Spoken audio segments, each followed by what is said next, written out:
This is Quick Tips for Sonatina in C Major by Andre. This is in Players 4. This has a lot of specific phrasing, so first I would recommend learning it hands alone and just paying a lot of attention to the phrasing. Any eighth notes that aren't slurred are going to be short.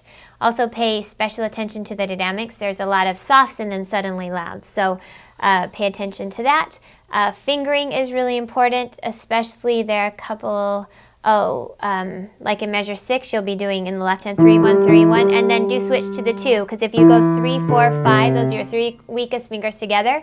There's a fast passage, so you do want to follow that finger and go 2, 3, 4. And because the slur stops, we're going to do the C short and the E short there, and then all the 8s short because they're unslurred. Another tricky fingering is measure 20 in the right hand.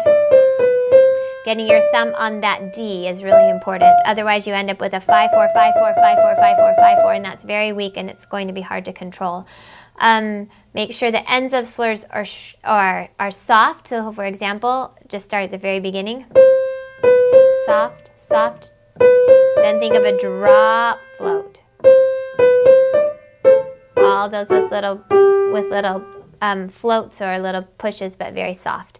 In measure 6, 7, 8, where you do with the accent, just a slight push will handle that well. Push, push, push on the accents.